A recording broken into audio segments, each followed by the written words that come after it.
শুনছেন Sunday thriller stories.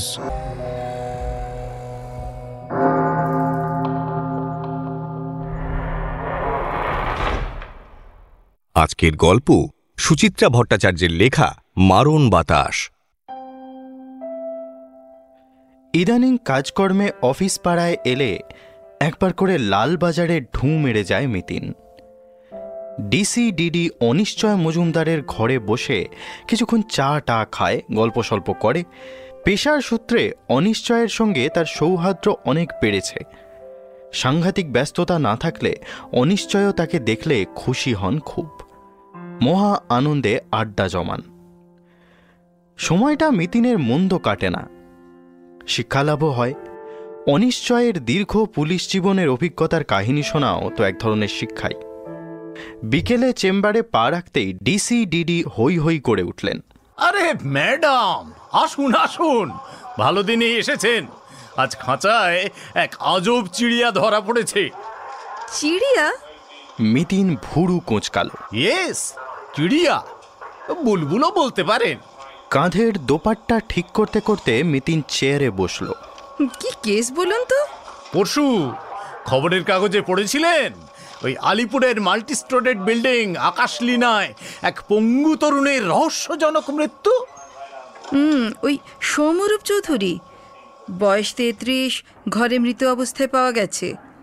শরীরে কোনো আঘাতের চিহ্ন নেই, অ্যাপারেন্টলি মনে হয়েছিল হার্ট অ্যাটাক, কিন্তু ডাক্তার ফাউল প্লে আছে বলে সন্দেহ করছে। ওই কেসটা তো? বাহ বাহ বাহ, খুব খুঁটিয়ে পড়েছেন তো। হ্যাঁ, টেবিলের পেপার ওয়েটটা এক পাক ঘুরিয়ে দিলেন অনিশ্চয়। বডি আমরা পোস্টমর্টেমে পাঠিয়েছিলাম। It's a case of planned homicide. তাই?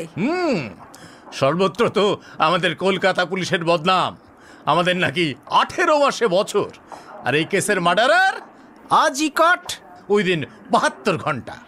আচ্ছা, আপনারা দেখছি তাহলে সত্যিই জেগে উঠেছেন। মিতিন একটু ঠাট্টা করার লোভ সামলাতে পারল না, হাসতে হাসতেই বলল, তা সেই দুরাত্মাটি কে? খুব তো গোয়েন্দাগিরির এজেন্সি খুলে পয়সা কামাচ্ছেন। গেস করুন তো কে? আমি কি করে বলবো? কেসটার আমি কি বা জানি? মিতিন চুল দোলালো। হবে কোনো শত্রু ফত্রু? শত্রু তো বটেই, যাকে বলে জাত শত্রু। অনিশ্চয় দাঁত ছড়িয়ে হাসলেন। বুঝলেন না তো? ম্যারিড মানুষের জাত শত্রু তো একজনই, স্ত্রী, ওয়াইফ। বউ খুনি? মিতিন পলকে টান টান। আগে হ্যাঁ, বধূ হত্যার খবর পড়ে আপনারা তো খুব তিড়িং মিড়িং লাফান, কথায় কথায় বরের নামে 498 ঠুকছেন। স্বামী হত্যার কেস শুনেই অমনি কানে লেগে গেল। হ্যাঁ না না, তা নয়, তবু কাগজে পড়লাম লোকটা পঙ্গু ছিল। আপনারা সব পারেন ম্যাডাম, মেয়েদের ডিকশনারিতে দয়া মায়া বলে কোনো শব্দ নেই। অনিশ্চয় নড়ে চড়ে বসলেন। ভাবতে পারবেন না কিভাবে খুন করেছে, একেবারে cold blooded murder in a most savage manner. কিরকম? এয়ার এম্বলিজম, ফাঁকা সিরিঞ্জের বাতাস ভিকটিমের বডিতে পুশ করে সঙ্গে সঙ্গে কার্ডিয়াক অ্যারেস্ট। ও নো! কিন্তু এই মেথডের খুন তো সহজে ধরা যায় না। সেই জন্যই তো চান্সটা নিয়েছিল। তবে ঝানু ডাক্তারের চোখ এড়াবে কি করে? সিরিঞ্জে বেশ কয়েক ড্রপ ব্লাড এসে গিয়েছিল, দেখেই ডাক্তার বলে দিলেন এটা নর্মাল ইনজেকশন পুশ করার কেস নয়। দারুণ ইন্টারেস্টিং কেস বলে মনে হচ্ছে। ইন্টারেস্টিং তো বটেই, তবে সিম্পল। গল্প একেবারে ধুয়ে ধুয়ে চার। কিরকম কিরকম? কৌতূহল হচ্ছে তা? Curiosity the name is woman. আহা, বলুনই না। বলছি, আমি নিজে ইনভেস্টিগেশনে গিয়েছিলাম, আপনাকে পুরো ডিটেল দিয়ে দিচ্ছি, দেখুন কোনো ফাঁক ফোকর খুঁজে পান কিনা। তার আগে বলুন, চা খাবেন না কফি? কফি চলুক। বেল বাজিয়ে কফি বিস্কিটের অর্ডার দিয়ে সৌম্যরূপ উপাখ্যান শুরু করলেন অনিশ্চয়। তার গল্প বলার ভঙ্গিটি বেশ বৈঠকি ধরনের। দাঁড়িয়ে দাঁড়িয়ে রসিয়ে রসিয়ে বলেন কিছুটা, থেমে যান হঠাৎ হঠাৎ, লক্ষ্য করেন শ্রোতার প্রতিক্রিয়া। টুকরো টাকরা নিজস্ব টিপ্পণীও জোড়েন মাঝে মাঝে, তাতে গল্প আরও জমে যায়। গল্পের মধ্যে আজ ছেদও পড়ল অল্প স্বল্প। ফাইল হাতে অফিসাররা ঢুকছে, সই সাবুত করিয়ে নিয়ে যাচ্ছে, কিংবা বেজে উঠছে টেলিফোন। মোটামুটি কাহিনীটা এরকম। সৌম্যরূপ চৌধুরীর সঙ্গে চিত্রলেখা রায়ের বিয়ে হয়েছিল বছর 4 আগে। প্রেমের বিয়ে নয়, সম্বন্ধের বিয়ে। চিত্রলেখার বাপের বাড়ির অবস্থা ভালোই। বাবা রেলের অফিসার, মা স্কুলে পড়ান। চিত্রলেখা তাদের একমাত্র সন্তান। বেহালায় তাদের নিজস্ব দোতলা বাড়ি। সৌম্যরূপরাও পয়সাওয়ালা ঘর। বাবা ডাক্তার ছিলেন, নিউরোলজিস্ট, ভালোই পসার ছিল। মাও যথেষ্ট শিক্ষিত, MA পাস, তবে নির্ভেজাল হাউসওয়াইফ। সৌম্যরূপের একটি ভাইও আছে, অভিরূপ। অনিশ্চয়ের মতে সেটি একটি অকাল কুষ্মাণ্ড। 26-27 বছর বয়স হয়েছে, চাকরি বাকরির কোনো চেষ্টা নেই। বাপের রেখে যাওয়া পয়সায় খায় দায়, মস্তি মানায়। পপ মিউজিক না র্যাপ মিউজিক কিসের একটা দলে ঝ্যাং ঝ্যাং এদিক ওদিক গিটার বাজিয়ে বেড়ায়। পড়াশোনার দৌড় গ্র্যাজুয়েশন অবধি, তাও কেঁদে কোকিয়ে। লেখাপড়ায় ব্রিলিয়েন্ট ছিল সৌম্যরূপ। হায়ার সেকেন্ডারিতে প্রথম 100 জনের মধ্যে ছিল। চাকরিও সে খুব একটা খারাপ করত না। মাত্র 29 বছর বয়সেই পিটারসন ইন্ডিয়ার ডেপুটি মার্কেটিং ম্যানেজার। চিত্রলেখাও হাইলি কোয়ালিফাইড, ফিজিওলজির MSc। অর্থাৎ সৌম্যরূপ আর চিত্রলেখা ছিল পারফেক্ট গুড ম্যাচ। বিয়ের পর দুজনে দিব্যি ছিল। প্রবলেম শুরু হলো বিয়ের মাস 6 পর থেকে। দুজনে দার্জিলিং গ্যাংটক বেড়াতে গিয়েছিল। সেখানে নাকি কোনো পাথুরে রাস্তায় আছাড় খেয়েছিল সৌম্যরূপ। তখন থেকেই তার অসুখের সূত্রপাত। প্রথমে স্যাক্রো ইলিয়াটিস, কোমরে অসহ্য ব্যথা, সোজা হয়ে দাঁড়াতে পারে না, হাঁটতে পারে না। গ্যাংটকেই ডাক্তার দেখিয়েছিল। কলকাতায় ফেরার পর ছেলের বাবাই ছেলের চিকিৎসা করতে থাকেন। এমন সময়ে চিত্রলেখা একটি চাকরি পেয়ে গেল কলেজে। শ্বশুর শাশুড়ির বিশেষ মত ছিল না, সৌম্যরূপের তো ছিলই না। তবু সবার আপত্তি উপেক্ষা করে চাকরিতে যোগ দিল মেয়েটা। সম্ভবত তখন থেকেই স্বামী স্ত্রীর সম্পর্ক তিক্ত হয়ে পড়ে। নিজের চাকরি যখন যায় তখনই বউ একটা ভালো কাজ পেয়ে গেল, কটা স্বামী বা এ অবস্থা খুশি মনে মেনে নিতে পারে। ইতিমধ্যে সৌম্যরূপের অসুস্থতা আরও খারাপের দিকে গড়াচ্ছিল। বাবা নিজে তো চিকিৎসা চালাচ্ছিলেনই, এক কাঁড়ি স্পেশালিস্টও এনে দেখিয়েছেন, কিন্তু লাভ হচ্ছিল না কোনো। বছর 1.5 মাথায় পুরোপুরি শয্যাশায়ী হয়ে পড়ল সৌম্যরূপ। শিরদাঁড়া একদম স্টিফ, যাকে বলে ব্যাম্বু স্পাইন। সর্বক্ষণ হাত পা ঝিনঝিন, ঘাড়ে কোমরে ব্যথা। অ্যাঙ্কাইলোজিং স্পন্ডলাইটিস বেচারিকে সম্পূর্ণ ইনভ্যালিড করে দিল। এরকম একটা সময়ে সৌম্যরূপের বাবা মারা যান হঠাৎই, সেরিব্রাল অ্যাটাক। ছেলের চিন্তায় ভয়ঙ্কর উদ্বিগ্ন থাকতেন, বোধহয় তারই পরিণাম। ভদ্রলোকের মৃত্যুর বছরখানেকের মধ্যেই চিত্রলেখা শ্বশুর বাড়ি ছেড়ে বেহালায় বাপের বাড়ি চলে যায়। তারপর থেকে একদমই আর যেত না সৌম্যরূপের কাছে। কিন্তু হঠাৎ গত সোমবার সন্ধেবেলা চিত্রলেখা সৌম্যরূপের বাড়ি এসে হাজির, স্বামীকে ডিভোর্স পেপারে সই করানোর জন্য। 1 ঘন্টা মতন ছিল। সে চলে যাওয়ার পরই ছেলেটাকে মৃত অবস্থায় পাওয়া যায়। সৌম্যরূপের মা ছেলের হার্ট অ্যাটাক হয়েছে ভেবেই তড়িঘড়ি ডাক্তারকে কল দেন, কিন্তু ডাক্তার এসেই গোটা ব্যাপারটা ঘুলিয়ে দেয়। বছর 2 ধরেই সৌম্যরূপের হাতে স্ক্যাল্প ভেন সেট লাগানো থাকত। ইঞ্জেকশন দিয়ে আর শিরা খুঁজে পাওয়া যেত না বলে ওই স্ক্যাল্প ভেন সেটের মধ্যে দিয়ে ইঞ্জেকশন পুশ করা হতো পেশেন্টকে। বাড়ির যে কেউই দিতে পারত। ঘুমের ইঞ্জেকশন, ব্যথার ইঞ্জেকশন, ওই স্ক্যাল্প ভেন সেটেই একটা 50 শিশির সিরিঞ্জ লাগানো ছিল সেদিন, রক্তের ফোঁটা শুদ্ধ। ওই সিরিঞ্জের গায়ে চিত্রলেখার আঙুলের ছাপও পাওয়া গেছে। এমন একটি মোক্ষম প্রমাণ হাতে এসে যাওয়ার পর মেয়েটিকে ধরতে পুলিশের আর সময় লাগেনি। মিতিন প্রায় নিঃশব্দে শুনল পুরোটা।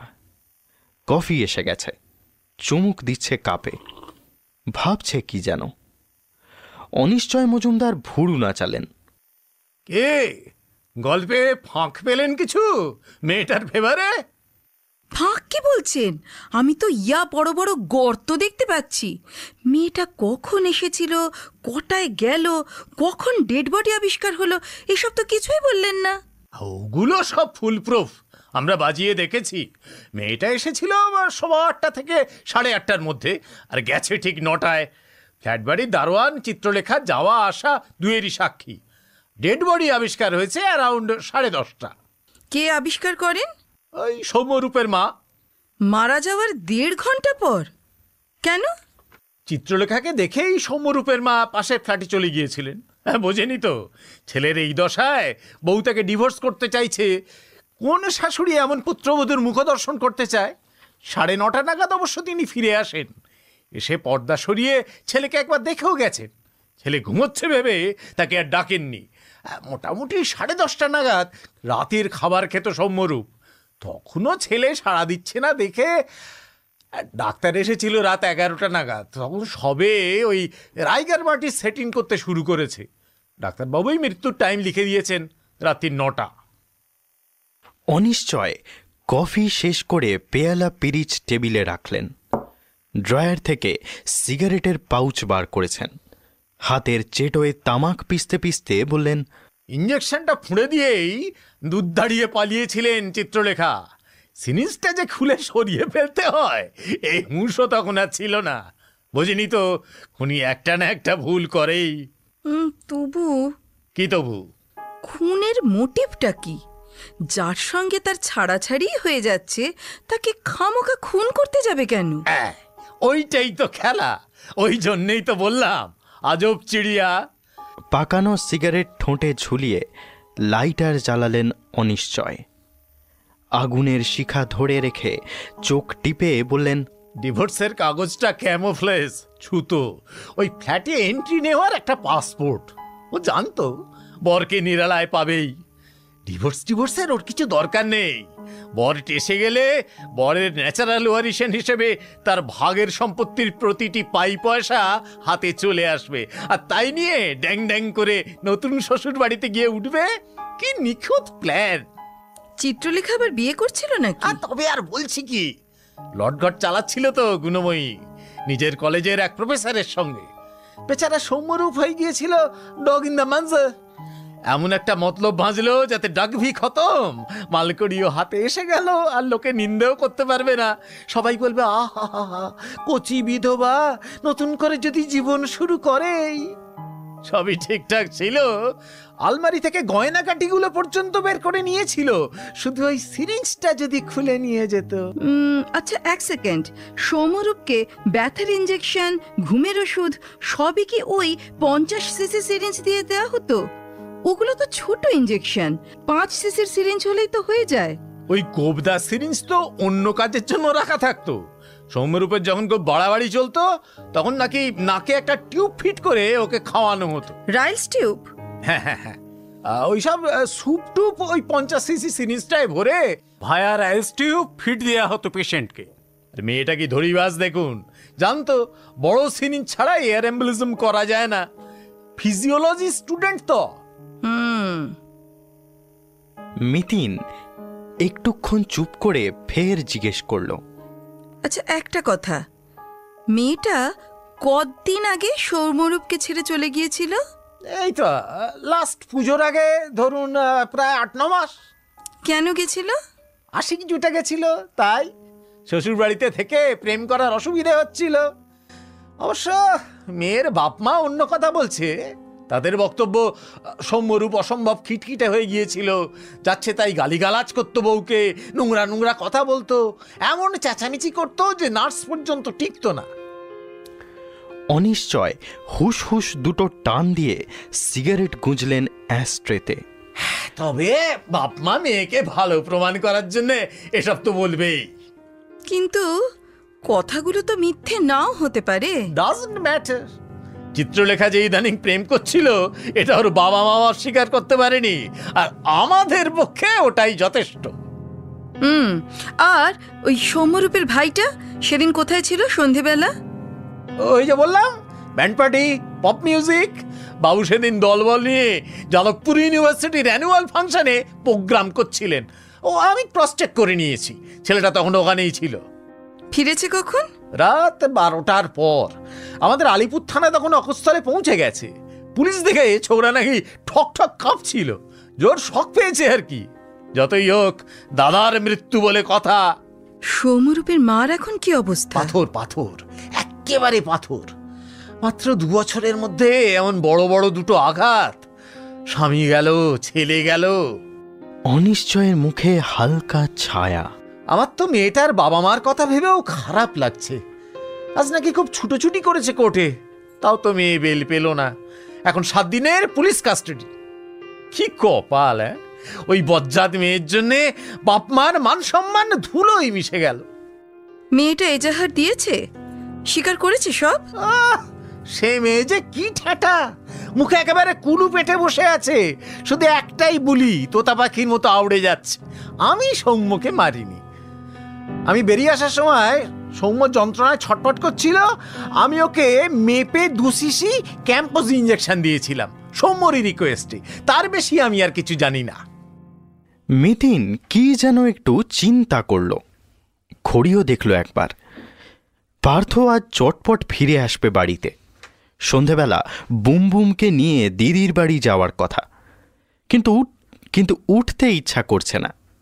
কেসটা যেন টানছে চুম্বকের মতো। মিতিন বলেই ফেলল, পুলিশ কাস্টাডি মানে? মেয়েটা তো এখন এখানেই আছে, এই লালবাজারেই। অনিশ্চয় হাত উল্টালো। আর কোথায় যাবে? তিনি এখন লক আপ আলো করে বসে আছেন। একটু দেখা যায় মেয়েটিকে? কেন?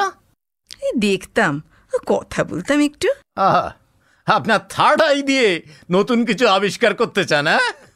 অনিশ্চয় হো হো করে হেসে উঠলেন। আরে ম্যাডাম, গল্পে উপন্যাসে আপনাদের ওই পেশাদার গোয়েন্দাদের যতই গুণগান করা হোক না কেন, আসল কাজ কিন্তু করি আমরাই। ওই জহুরি যেমন রত্ন চেনে, আমরাও তেমন ক্রিমিনালদের চিনি। আমাদের খুব একটা ভুল হয় না। আপনি শত চেষ্টাতে ওকে বাঁচাতে পারবেন না। আহা, কে বলল আমি বাঁচাতে চাই? আমি জাস্ট যাচাই করতে চাই। আমার সিক্সথ সেন্স বলছে কোথাও একটা ফাঁক রয়ে যাচ্ছে। মোটিভ ঠিক ক্লিয়ার হচ্ছে না। ওকে, দেখুন যাচাই করে কয়লা যদি হিরে বনে যায়। একজন অফিসারকে তলব করে চাপা গলায় নির্দেশ দিলেন অনিশ্চয়। মিনিট 15 মধ্যেই বন্দিনী হাজির, সঙ্গে ইউনিফর্ম শোভিতা 2 মহিলা প্রহরী। কয়েক মুহূর্ত স্থির চোখে চিত্রলেখাকে দেখল মিতিন। বয়স বড়জোর 27-28, সাধারণ বাঙালি মেয়েদের তুলনায় একটু লম্বা, দোহারা চেহারা, রং মোটামুটি ফর্সার দিকে, মুখখানা ভারী মিষ্টি, লাবণ্য মাখা। তবে ওই মুখে এখন ঘন মেঘ জমে আছে, বাইরের আকাশের মতো। চুল টুল উস্কো খুস্কো চিত্রলেখার, ভাষা ভাষা চোখের নিচে গাঢ় কালির পোঁচ। মাত্র কয়েক ঘণ্টাতেই 2 গালে সাদা খড়ির দাগ। কাঁদছিল কি? অনিশ্চয় গমগমে গলায় বললেন, আপনাকে কেন ডাকা হয়েছে বুঝতে পারছেন? চিত্রলেখা উত্তর দিল না, মুখ ফিরিয়েছে অন্যদিকে। ইনি আপনার সঙ্গে কথা বলতে চান। যা প্রশ্ন করবেন ঠিক ঠিক জবাব দেবেন। চিত্রলেখা ভাবলেশহীন। মিতিন মৃদু স্বরে জিজ্ঞেস করল, শুনলাম আপনি কলেজে চাকরি করেন? কোন কলেজে? চিত্রলেখা ঘুরে তাকালই না, স্থির চোখে দেওয়াল দেখছে। অনিশ্চয় গর্জে উঠলেন, কি হলো? জবাব কই? শব্দের অভিঘাতে যেন কেঁপে উঠল চিত্রলেখা। ঘাড় ঘোরালো একবার, চোয়াল শক্ত করে রেখেছে, তবে ওঠা পড়া করছে কণ্ঠনালী। আবার চট করে মুখ ঘুরিয়ে নিল। মিতিন অপ্রস্তুত মুখে উঠে দাঁড়ালো, আলতো হাত রেখেছে গিয়ে মেয়েটার পিঠে। টেনে পাশের চেয়ারে বসালো। কোমল গলায় বলল, নার্ভাস হচ্ছেন কেন? আমি আপনার শুভাকাঙ্ক্ষী। কথাটা যেন কানেই গেল না চিত্রলেখার। কাঠের পুতুলের মতো বসে আছে। মিতিন গলা আরো নরম করল। কথা বলবেন না? ঠোঁট নড়ল চিত্রলেখার। আমার বলার কিছু নেই। আমি তো দোষী সাব্যস্ত হয়ে গেছি। মোটেই না। যতক্ষণ পর্যন্ত না জজ রায় দিচ্ছেন ততক্ষণ অবধি আপনি দোষী নন। আমাকে একটা উত্তর দেবেন? আপনাকে দেখে সৌম্যরূপের সেদিন কি রিয়াকশন হয়েছিল? বলে কি লাভ? কে বিশ্বাস করবে বলুন? চিত্রলেখা নাক টানল। সৌম্য সেদিন আশ্চর্য রকম শান্ত ছিল। এক কথায় সই করে দিয়েছিল। নিজেই বলল গয়নার বাক্সটা নিয়ে যেতে। বেশ, এবার বলুন তো, অত বড় সিরিঞ্জে ইঞ্জেকশন দিতে গেলেন কেন? চিত্রলেখার ভুরু কুঁচকে গেল। ছোট সিরিঞ্জ খুঁজে পাইনি, তাই ওটাই হাতের কাছে ছিল। আর সৌম্যই বলল। আপনি জানেন সিরিঞ্জে বাবলস থাকলে মানুষ মারা যেতে পারে? জানি, কিন্তু আমি সৌম্যকে মারিনি। ফের এক কথা! ঘর কাঁপিয়ে ধমকে উঠলেন অনিশ্চয়। তুমি মারুনি তো কে মেরেছে? ভূত! তীব্র দৃষ্টি হেনে বারেক অনিশ্চয়কে দেখল চিত্রলেখা। তারপর মাথা হেঁট করে বসে আছে। মিতিন একটু সময় নিয়ে জিজ্ঞেস করল, আপনি যে ডিভোর্সের কাগজপত্র নিয়ে যাচ্ছেন আপনার স্বামী জানতেন? চিত্রলেখা নীরব। আপনি যখন ফ্ল্যাট থেকে চলে এলেন তখন কি আপনার শাশুড়ি ফিরে এসেছিলেন? জবাব নেই। আচ্ছা, আপনার সঙ্গে শাশুড়ি দেওরের রিলেশন কেমন ছিল? এবারও উত্তর নেই। চিত্রলেখা যেন এখন গ্রানাইটের দেওয়াল। প্রতিটি প্রশ্নই প্রতিফলিত হয়ে ফিরে আসছে মিতিনের কাছে। আরও দু একটা জিজ্ঞাসা ছুঁড়ে হাল ছেড়ে দিল মিতিন। হেলান দিয়ে বসেছে চেয়ারে। অনিশ্চয়ের নির্দেশে চিত্রলেখাকে নিয়ে চলে গেল দুই মহিলা প্রহরী। ঘর ফাঁকা হতেই অনিশ্চয় বললেন, দেখেছেন তো কেমন ঠেঁটা? কোথায় বড় মরেছে একটু চোখের জল থাকবে, অনুশোচনা হবে, তা নয়। দেখে নেবেন, দেখে নেবেন, আমি ওকে ফাঁসিতে লটকাবো। মিতিন গুম হয়ে বসেছিল। হঠাৎ বলে উঠল, আমি আপনাকে একটা রিকোয়েস্ট করব মিস্টার মজুমদার। বলুন। আমি কি ওর বাড়ির লোকজনকে একটু মিট করতে পারি, মানে আনঅফিসিয়ালি? এখনো সংশয়? হুম, কৌতূহল। মিতিন বায়নার সুরে বলল, প্লিজ দাদা, আমি কেসটা একটু স্টাডি করতে চাই। পরে হয়তো আমার কোনো কাজে লাগবে। ওকে, আমাদের ইনভেস্টিগেশনটাকে ডিস্টার্ব না করে যা খুশি করতে পারেন। মিতিন আর বসল না। দুটো একটা কথা বলে উঠে পড়ল চিন্তিত মুখে। পথে বেরিয়ে ব্যাগ থেকে চিরকুটটা বার করে দেখল একবার। আলিপুর অ্যাভিনিউয়ের ঠিকানা। বেশ পশ এলাকা। আজ কি যাবে একবার? থাক, পার্থ চিন্তায় পড়ে যাবে।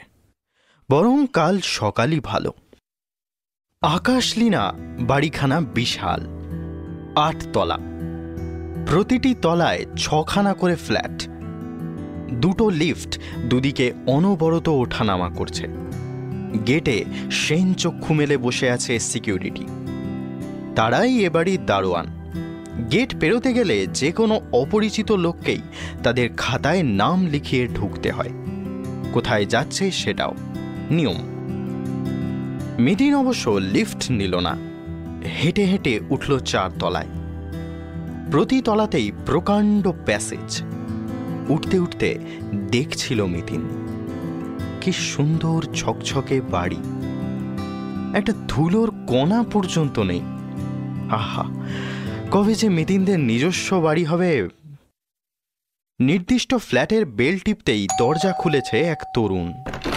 টকটকে ফর্সা রং, পরনে পায়জামা পাঞ্জাবি, নিখুঁত কামানো গাল, একমাথা চুল ফুলে ফুলে আছে, চোখটাও ফোলা ফোলা। দেখে মনে হয় এইমাত্র ঘুম থেকে উঠল। যুবকটি কায়দা করে জিজ্ঞেস করল, ইয়েস। মিতিন সপ্রতিভ গলায় বলল, আপনি নিশ্চয়ই অভিরূপ চৌধুরী? যুবকের চোখ সরু হল। আপনি? আমার নাম প্রজ্ঞা পারমিতা মুখোপাধ্যায়। আমি লালবাজার থেকে আসছি। আপনার দাদা সৌম্যরূপ চৌধুরীর মৃত্যুর ব্যাপারে কিছু জিজ্ঞাসাবাদ আছে। অভিরূপের মুখ চোখ পলকে বদলে গেল। পাংশু মুখে বলল, আর জিজ্ঞাসাবাদের কি আছে? মার্ডারের তো অলরেডি অ্যারেস্টেড। তা হয়েছে, কিন্তু কেস সাজাতে গেলে আরও তো কিছু ইনফরমেশন দরকার।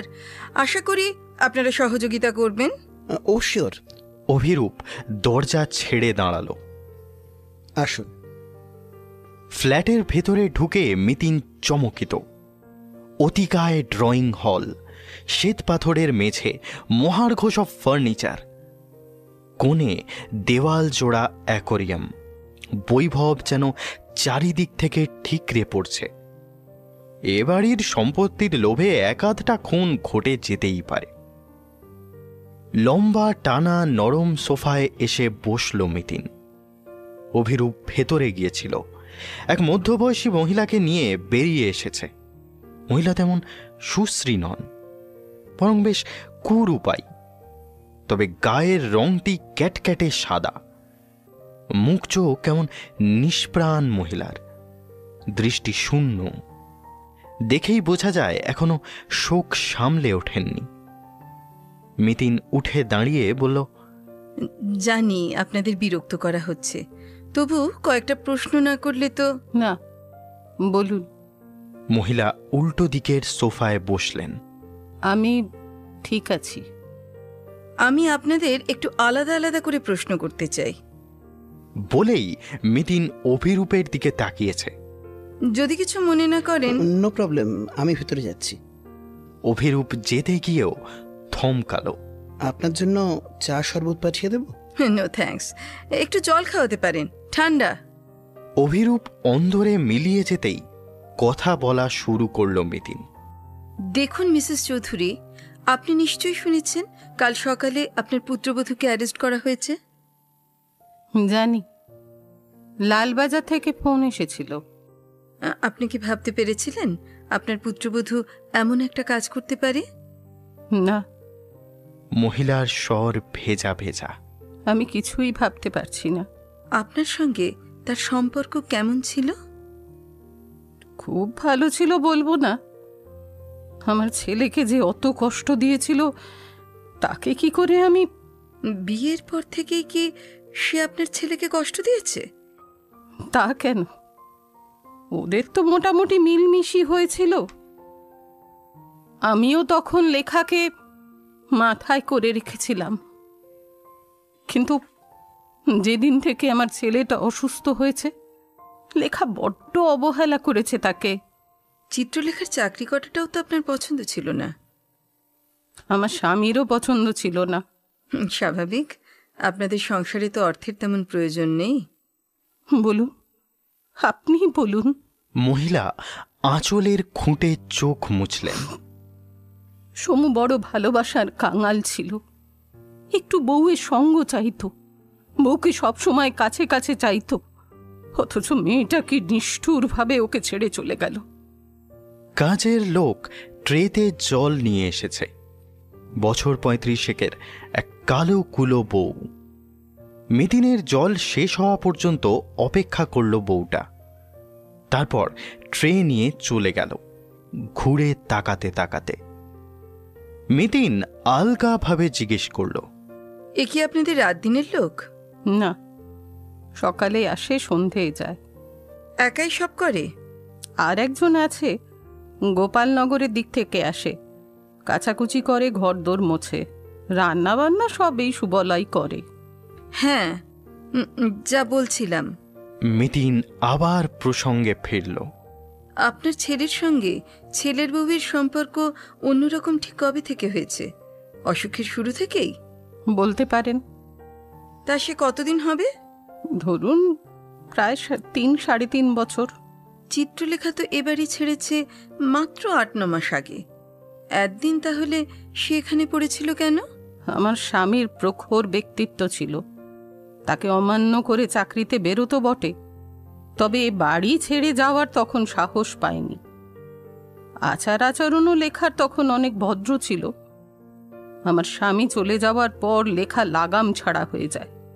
2 মিনিটের জন্যও সমুর ঘরে ঢুকতে চাইতো না, আলাদা শুতো, নিজের খেয়াল খুশি নিয়ে থাকতো। আমার ছেলেটা যে একা একা গুমড়ে মরছে। আপনি বউকে বোঝাননি? দেখুন, মেয়েদের মন বারমুখো হয়ে গেলে সে তখন একটা অন্য জগতে চলে যায়। শাশুড়িকে সে তখন কি আর করবে কেন? তার মানে আপনার তরফ থেকে যা বলার আপনি বলেছিলেন? হ্যাঁ, নিজের মান বাঁচিয়ে যতটুকু বলা যায়। আচ্ছা, চিত্রলেখা যে সেদিন এ বাড়িতে আসছে আপনি জানতেন তো? অভিকে ফোন করে বলেছিল, মানে আমার ছোট ছেলেকে। কেন আসছে জানতেন? অভির মুখে শুনেছিলাম। এ বাড়ি থেকে চলে যাওয়ার পর চিত্রলেখা কি ফোন টোন করতো? সময় করত, আমি লাইন ধরে হ্যান্ডসেটটা সমুকে দিতাম। মিতিন দেখছিল মহিলাকে। এখন আর সৌম্যরূপের মার চোখে জলের আভাস নেই, স্বরও অনেক দৃঢ় শোনাচ্ছে। অনুচ্চ স্বরে মিতিন বলল, সেদিন চিত্রলেখা আসার পর তার সঙ্গে কোনো কথা হয়েছিল? না, সারা দিন ধরে ভেবেছিলাম নিজেকে সংযত রাখবো, কিন্তু ওকে দেখা মাত্র মাথাটা কেমন গরম হয়ে গেল। বেরিয়ে গেলেন বাড়ি থেকে? হ্যাঁ, উল্টো দিকের ফ্ল্যাটে গিয়ে বসেছিলাম। তখন বাজে কটা? ঘড়ি তো দেখিনি, তবে হবে 8:20-25। আপনার ছেলের মৃত্যু হয়েছে তো রাত 9টায়। ডক্টর পাঁজা তাই বলেছেন। তখন আপনি পাশের ফ্ল্যাটেই? হ্যাঁ, রানীদির সঙ্গে কথা বলছিলাম। কথা বলার সময় রানীদির ঘড়িতে ঢং ঢং করে 9টা বেজেছিল, আমার মনে আছে। আপনি ওখান থেকে ফিরলেন কখন? প্রায় 9:30টার কাছাকাছি। লেখা তখন চলে গেছে। তারপরে আপনি ছেলের কাছে গেলেন? সমু লেখাকে অসম্ভব ভালোবাসত। লেখাকে ছেড়ে থাকতে সমুর খুব কষ্ট হতো। সেই লেখা ডিভোর্স পেপার সই করিয়ে নিয়ে যাচ্ছে, আবার বিয়েও করবে শুনেছি। মহিলার গলা সহসা দুলে গেল। আমি কিছুতেই ওই ঘরে পা রাখতে পারছিলাম না। তাও মায়ের প্রাণ। দরজায় এসে একবার দাঁড়ালাম, দেখলাম সমু তখন ঘুমোচ্ছে। আচ্ছা, আপনি জানতেন চিত্রলেখা আবার বিয়ে করছে? মেয়ের হায়া শরম কিছুই ছিল না। সমুকে নিজেই একদিন ফোনে বলেছিল। ও আচ্ছা। মিতিন ঘরে একবার আলগা চোখ বোলালো।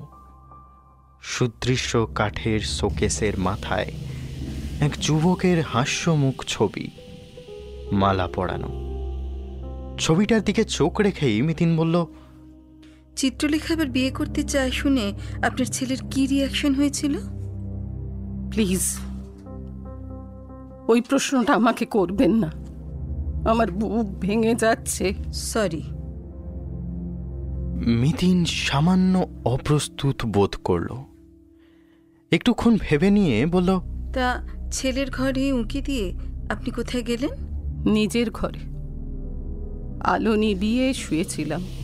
দরজা থেকে আপনার নজরে পড়েনি স্ক্যাল্প ফেন্সেটে সিরিজটা লাগানো আছে? নজর করা উচিত ছিল, খেয়াল করিনি। আর দেখতে পেলেই বা কি হতো? সমু তো তখন আর নেই। পরে 10:30টায় ছেলেকে খাওয়াতে গিয়ে দেখলেন? মহিলা মাথা নাড়ালেন, বড় একটা শ্বাসও ফেললেন যেন। ছেলের জন্য কি খাবার ছিল সেদিন? চিকেন, না, ভেজিটেবল স্টু আর টোস্ট। মশলা দিয়া খাবার সমু আর হজম করতে পারতো না। শেষ প্রশ্ন, আপনার ছেলে বেডরিডেন ছিল, নার্স রাখেননি কেন? নার্স এসেছে মাঝে মাঝে, সমুর খুব বাড়াবাড়ি হলে। সমু নার্সের সেবা পছন্দ করতো না। এমনি সময় তাহলে কে করতো সব? আমি। আপনি? আমি ছাড়া কে করবে? আর কে ছিল সমুর? ও হ্যাঁ, আর একটা প্রশ্ন, আপনার স্বামীর কি কোনো উইল ছিল? হুইল করার সে সময় পেল কোথায়? তবে এই ফ্ল্যাট, গাড়ি সবই আমার নামে। একটা জমিও আছে আমার নামে, সল্ট লেকে। ব্যাংকের অ্যাকাউন্ট জয়েন্ট ছিল, এখন আমি হ্যান্ডেল করি। ওয়ান মোর কোয়েশ্চেন, এটাই লাস্ট। আপনার ছেলের কোনো এলআইসি ছিল? ছিল একটা, 1,02,000 টাকার। আপনার পুত্রবধূ নিশ্চয়ই নমিনি?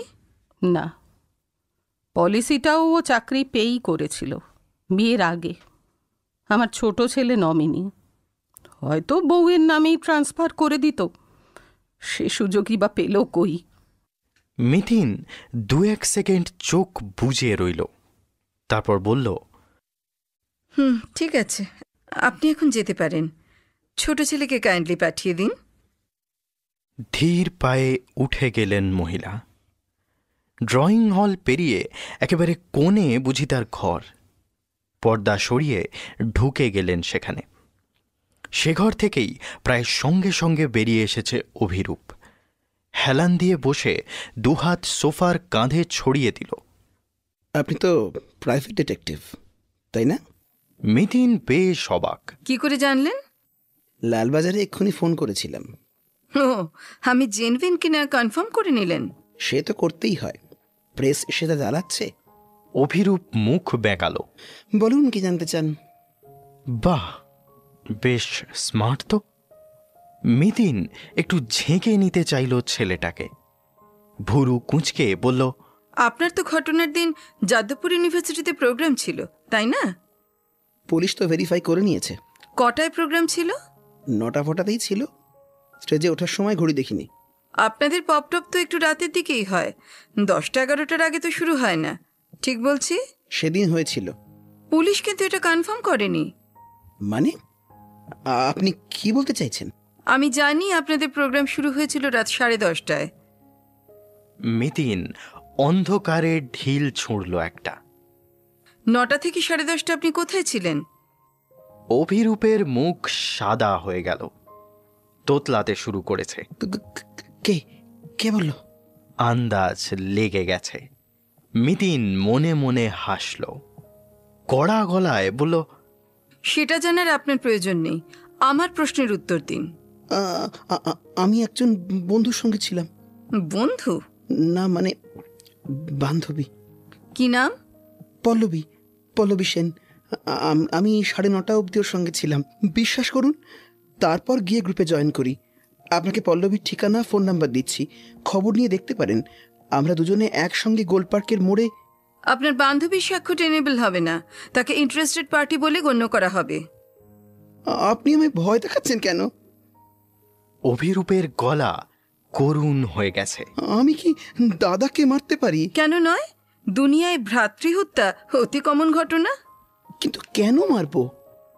দাদার যা শরীরের হাল হয়েছিল, যা মেন্টাল কন্ডিশন ছিল, দাদা তো যে কোনো দিন হার্ট ফেল করে মারা যেত। আর দাদা মারা গেলে আপনিও দাদার এলআইসিটা পেয়ে যান। মোরওভার, পৈতৃক সম্পত্তিরও তো আর কোনো ভাগিদার থাকে না। কি বলছেন? আমি এসব কখনো স্বপ্নেও ভাবিনি। হয়তো তাই, কিন্তু আপনাকে সন্দেহ করার যথেষ্ট যুক্তি আছে, নয় কি? বিশ্বাস করুন, আমি কারোর কোনো সাথে পাশে থাকি না।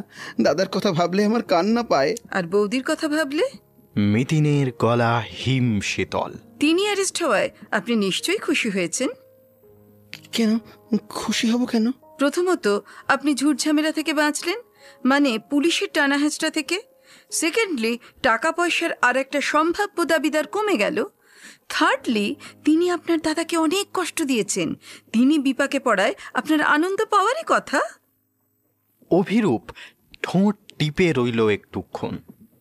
মাথার ওপর ফ্যান ঘুরছে, সেদিকে তাকালো একবার, তারপর চোখ নামিয়ে নিচু গলায় বলল, ফ্র্যাঙ্কলি একটা কথা বলবো? বৌদি দাদাকে মেরেছে, এটা না এখনো আমি ঠিক বিশ্বাস করতে পারছি না। কেন? তিনি তো অতি নিষ্ঠুর প্রকৃতির মহিলা ছিলেন, আপনার দাদাকে এই অবস্থায় ছেড়ে চলে গিয়েছিলেন। এ সময়ে বলা উচিত নয়, তাও বলছি। আমার দাদাও বৌদির ওপর কম মেন্টাল টর্চার করেনি।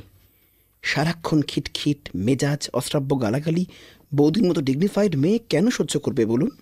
কতদিন বরদাস্ত করবে? মাত্র 6 মাস ঘর করেছে বলে সারা জীবন রুগী খাটতে হবে? একটা খিটখিটে পঙ্গু স্বামীর সঙ্গে থাকতে হবে? অবশ্য দাদার দিক দিয়ে দাদাও ঠিক। একটা টকবগে ইয়াং ছেলে হঠাৎ যদি পার্মানেন্টলি ইনভ্যালিড হয়ে যায়, তার তো কিছু সাইকোলজিক্যাল প্রবলেম হতেই পারে। আমি অমন অবস্থায় পড়লে হয়তো আমারও হতো। অনিশ্চয় মজুমদার যতটা অপগণ্ড বলেছিলেন তত যেন অপগণ্ড নয়। ঘটে বেশ যুক্তি বুদ্ধি আছে ছোকরার। মিতিন টেরচা চোখে তাকালো। তার মানে আপনি বলতে চাইছেন আপনার বৌদি খুনি নন, তাই তো? এ কথা তো বলিনি। হয়তো বৌদি সেদিন সেই মোমেন্টে কি ঘটেছিল কেমন করে বলবো। হয়তো দাদা এমন কিছু করেছিল বৌদি উত্তেজনার মাথায়। অভিরূপ ঢোক গিলল।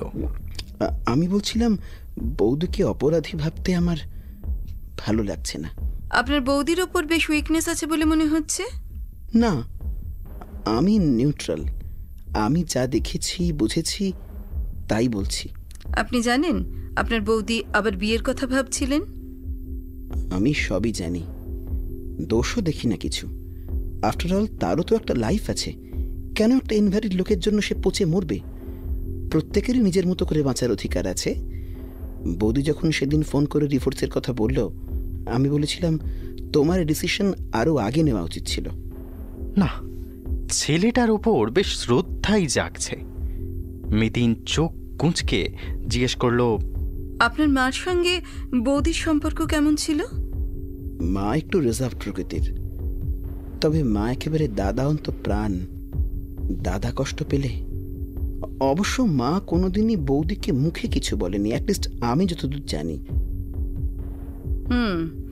পুরো এপিসোডটাই বড় স্যাড। মিতিন উঠে দাঁড়ালো। আচ্ছা, আপনার মা বলছিলেন দাদা মারা যাওয়ার সময় তিনি রানীদির ফ্ল্যাটে ছিলেন। কোন ফ্ল্যাটটা রানীদির? ঠিক উল্টো দরজাটাই। আপনি কি এখন ওখানেও যাবেন নাকি? এই মিনিট 5-7, অল্প 2-4টে কথা আছে আর কি। কার সঙ্গে কথা বলবেন? সে তো এক ঢকঢকে বুড়ি। মাছে কি করে ওর সঙ্গে কমিউনিকেট করে? চোখে দেখে না কিছু, আপন মনে বিড়বিড় করে যায়। মিতিন থমকালো সামান্য। ও বাড়িতে আর কে আছেন? আছে বুড়িদি স্যাঙাতে কাতখালা ঝি, অন্নদা মাসি। হাঁটতে হাঁটতে দরজা পর্যন্ত এলো অভিরূপ। বুড়ি খুব বড় বাড়ির বউ ছিল, সিংহগড়ের জমিদার বাড়ির একমাত্র ছেলের বউ। এই যে আমাদের কম্পাউন্ডটা গোটাটাই ওদের জমি ছিল। বুড়ির ছেলেরাও ঘ্যাম ঘ্যাম, কেউ স্টেটসে, কেউ কানাডায়। বড় বড় নাতি নাতনি আছে। মিতিন বিনা মন্তব্যে শুনছিল। দরজায় এসে বলল, আপনার মাকে বলবেন চললাম, তবে দরকার হলে আবার এসে জ্বালাবো কিন্তু। অভিরূপ ঘাড় নাড়ল, সামান্য হাসল, মুখে কিচ্ছু বলল না। রানী লাহিড়ির ফ্ল্যাটে ঢুকে মিতিন ভিড়মি খাওয়ার জোগাড়। এর এক মিনি রাজপুরী। দেওয়ালে ইয়া বড় বড় অয়েল পেন্টিং, মোষের মাথা, বাঘের চামড়া, সিলিংয়ে পেল্লাই ঝাড় লণ্ঠন। আস্ত বাঘ আছে একখানা, পিতলের, তবে সবেতেই বেশ ধুলো রাস্তরণ। অন্নদা মিতিনকে রানী লাহিড়ির ঘরে নিয়ে গেল। প্রায় মানুষ সমান লম্বা আবলুস কাঠের পালঙ্কে আধশোয়া হয়ে শুয়ে আছেন বৃদ্ধা রানী। কুঞ্চিত চামড়া, শনের দড়ির মতো চুল, টকটকে রং বাদামি মেরে গেছে, চোখের মণি সবচেটে, অস্বচ্ছ কাঁচের গোলক যেন। অন্নদা চেঁচিয়ে বলল, মা, পুলিশের লোক আইছে। রানী থরথর করে উঠলেন। কি ব্যাপার বলো তো বাছা? সেদিনও এসে এক গাদা জেরা করে গেলে, আজ আবার এসো? মিতিন বলল, আজ জেরা নয়, আজ আমি আপনার সঙ্গে গল্প করতে এসেছি। ও মা, এ যে মেয়ে পুলিশ, কালে কালে কত কি হলো। পিঠে পুলিরও নেজ গজল, মেয়ে ছেলেও পেয়েদা হয়েছে। তা বাচ্চা, সমু মরলো বলে তোমরা বারবার আমার কাছে আসছো কেন? বাড়ি সমুর মা আপনার বন্ধু না? অপর্ণার কথা বলছো? আহা, বড় দুঃখী মেয়ে। ছেলেটাকে নিয়ে কটা বছর বেচারার কি আতান্তরি না গেল। আপনার কাছে এসে খুব কান্নাকাটি করতেন বুঝি? এক জায়গায় তো মানুষকে হালকা হতে হয়। আমার ছেলেরা থেকেও নেই, অপর্ণার ছেলেটা বেঁচেও মরেছিল। দুজনে দুজনকে মনের কথা বলে দুঃখ জুড়তুম। বিধাতার কি লীলা, সেই ছেলেকেও বউ মেরে দিয়ে গেল। ঠিক হয়েছে, মাগি ধরা পড়েছে, ভগবান মাথার ওপর আছে না। মেল ট্রেনের মতো কথা বলে চলেছেন রানী। হঠাৎ দেওয়াল গড়িতে বাজনা বেজে উঠল। বিচিত্র এক সুর, বিদেশি। থামতেই ঢং ঢং ঢং 12টা বাজছে। কবজি ঘুরিয়ে নিজের ঘড়ি মিলিয়ে নিল মিতিন। বৃদ্ধাকে থামানোর জন্যই বলল, আপনার ঘড়ির আওয়াজটা তো জব্বর। আমার ছোট ছেলে পাঠিয়েছে কানাডা থেকে। আওয়াজটা বড্ড জোর, শুনলে বুক কেঁপে যায়। তবে মজাও আছে। ঘর অন্ধকার করে দিলে এ ঘড়ি আর বাজবে না। মিতিন অনুসন্ধিৎস্নু চোখে তাকালো।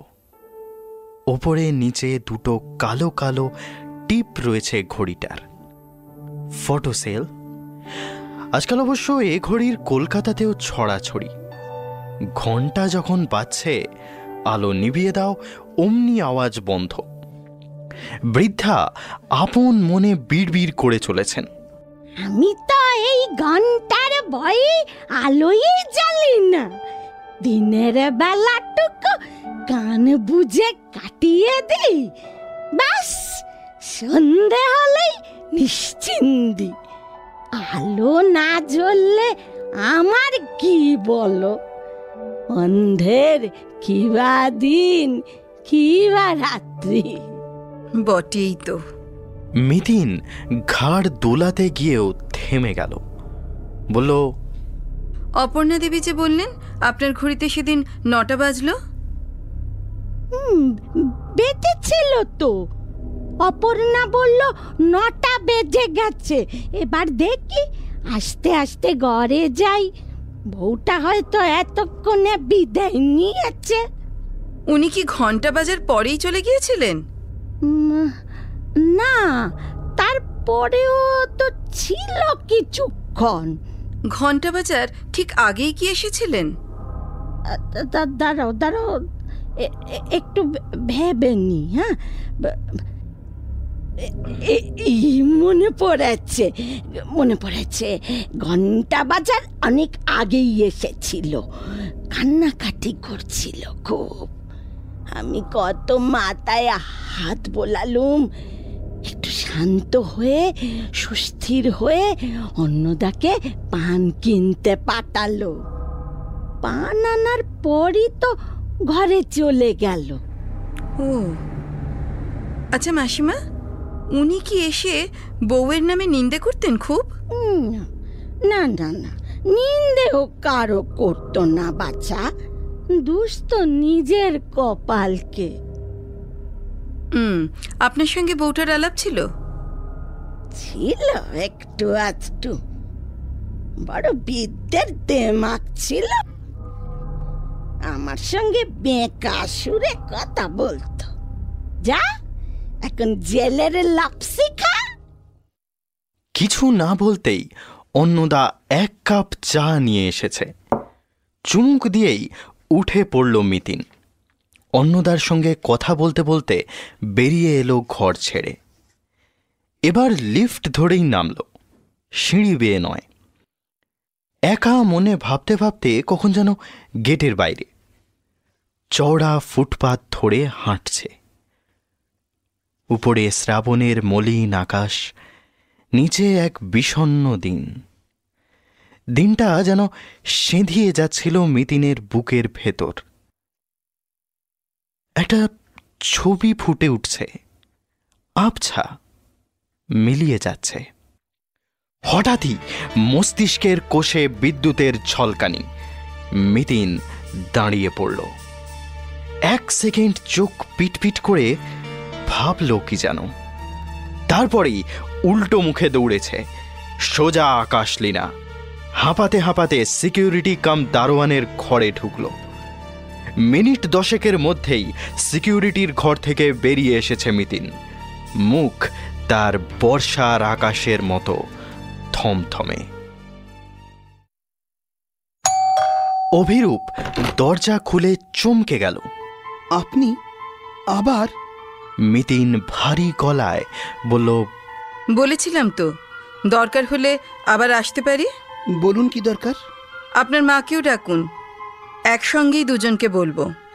আওয়াজ পেয়েই বুঝি অপর্ণা বেরিয়ে এসেছেন ঘর থেকে। বিস্মিত চোখে দেখছেন মিতিনকে। দুজনের দৃষ্টি উপেক্ষা করে মিতিন সোজা সোফায় গিয়ে বসল। কেটে কেটে বলল, চিত্রলেখা ফাঁসি কাটে ঝুললে আপনার কি ভালো লাগবে অপর্ণা দেবী? অপর্ণা নিরাসক্ত চোখে তাকালেন। অনেক পাপের ফল তো ভুগতেই হবে। তার থেকেও বড় পাপ কিন্তু আপনি করেছেন। আপনি সৌম্যরূপকে মেরে ফেলেছেন। কি পাগলের মতো কথা বলছেন? অভিরূপ চেঁচিয়ে উঠল, কি বলছেন আপনি জানেন? ঠিকই বলছি। অপর্ণা দেবী সজ্ঞানে, সুপরিকল্পিতভাবে, ঠান্ডা মাথায় আপনার দাদাকে হত্যা করেছেন। মিতিন সরাসরি অপর্ণার চোখে তাকালো। অঙ্কটা ফেঁদেছিলেন খুব ভালো, কিন্তু শেষ রক্ষা করতে পারেননি। অপর্ণা নত মস্তকে দাঁড়িয়ে। অভিরূপ একবার মাকে দেখছে, একবার মিতিনকে। আমি তো কিছুই বুঝতে পারছি না। বুঝবেন বলি। দৃশ্যগুলো আমি পরপর সাজিয়ে দিচ্ছি, ভুল হলে অপর্ণা দেবী সংশোধন করে দেবেন। চিত্রলেখা সেদিন ঘরে ঢোকা মাত্র অপর্ণা দেবী বেরিয়ে গিয়েছিলেন, কিন্তু বেশিক্ষণের জন্য নয়। আবার ফিরে এলেন। স্বামী স্ত্রীতে কথা হচ্ছে, পর্দার এপার থেকে নিঃসাড়ে শুনছেন। বুকের ভেতর কান্না জমে উঠছে, সঙ্গে সঙ্গে ক্রোধ। চিত্রলেখার ঘুমের ইঞ্জেকশন দেওয়া দেখলেন অপর্ণা দেবী। সত্যি ছোট সিরিঞ্জ খুঁজে না পেয়ে রাইলস টিউবের জন্য রাখা 50 সিসির সিরিঞ্জটা দিয়েই সৌম্যরূপকে ঘুম পাড়িয়ে দিল চিত্রলেখা। ব্যথায় ছটফট করছিল সৌম্যরূপ, শুধু ব্যাধির যন্ত্রণায় নয়, মনের ব্যথাতেও। দেখে সহ্য হচ্ছিল না অপর্ণা দেবীর। চিত্রলেখা বেরোনোর মুখে মুখে তিনি সরে গেলেন নিজের ঘরে। ওর ঘরটা এক টেরে। সৌম্যরূপের ঘর থেকে বেরোনোর সময় দেখাই যায় না প্রায়। চিত্রলেখার চলে যাওয়ার পরই ছেলের ঘরে এলেন অপর্ণা। হাতে তখন তার গ্লাভস অথবা রুমাল।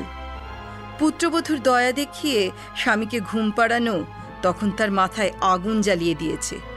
উনি নিজে ডাক্তারের স্ত্রী, ইয়ার এম্বলিজম কি করে করতে হয় ওর জানা আছে। বুকে পাথর চেপে ঘুমন্ত ছেলের হাতে বাতাস ইনজেক্ট করলেন অপর্ণা দেবী। বুদ্ধিও অপর্ণা দেবীর অতি ক্ষুরোধার। 10-15 মিনিট অপেক্ষা করে ছুটলেন সামনের ফ্ল্যাটে। অন্ধকার ঘরে শুয়ে আছেন রানী লাহিড়ী।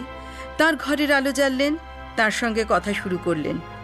মনের মধ্যে তখন তার তোলপাড় চলেছে, কথা বেরোচ্ছে না, শুধুই কান্না আসছে। কাঁদতে কাঁদতেও তিনি হিসেব ভোলেননি। ঠিক 10টা বাজার মিনিট কয়েক আগে অন্নদাকে পান কিনতে পাঠিয়ে দিলেন। ঠিক 10টা বাজার পর ঘন্টা বাজা শুরু হলো।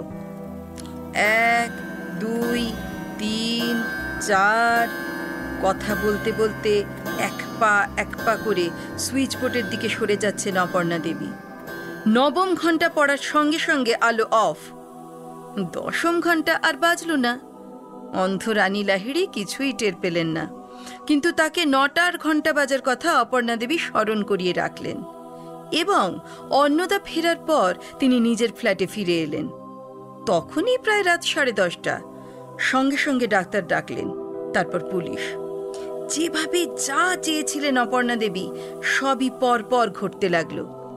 একে তিনি মা, তার উপর 9টার অ্যালিবাই তার করাই আছে, তাই তিনি আগাগোড়াই সমস্ত সন্দেহের ঊর্ধ্বে থেকে গেলেন। কিন্তু একটা কথা মাথায় আসেনি, অন্নদাকে কায়দা করে তিনি হঠিয়ে দিয়েছিলেন বটে, কিন্তু সে যে চিত্রলেখা যাওয়ার প্রায় 1 ঘন্টা পরে ফ্ল্যাট বাড়ি ছেড়ে বেরিয়েছে, এই তথ্য সিকিউরিটির কাছ থেকে সহজেই উদ্ধার করা যায়।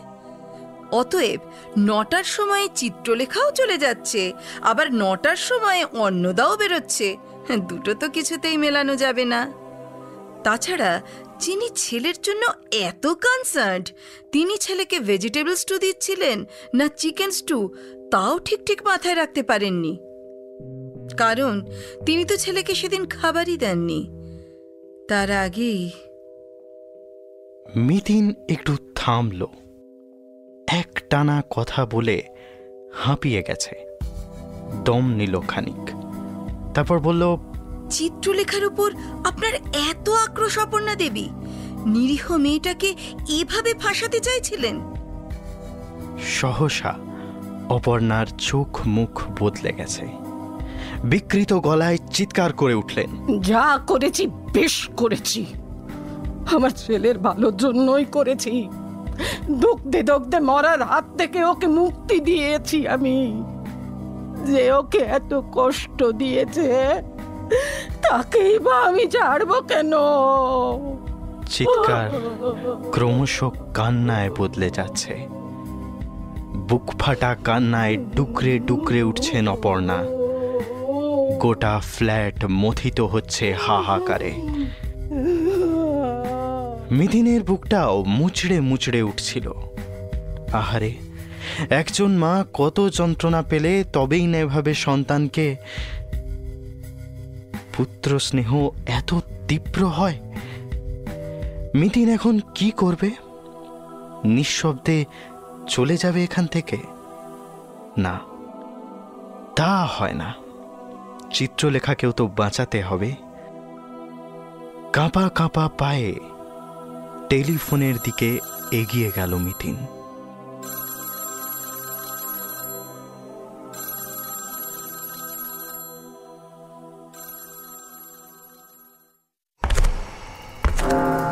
শুনছিলেন সানডে থ্রিলার স্টোরিজ। এইরকম আরো হাড় হিম করা রোমাঞ্চকর গল্প শুনতে কান পাতুন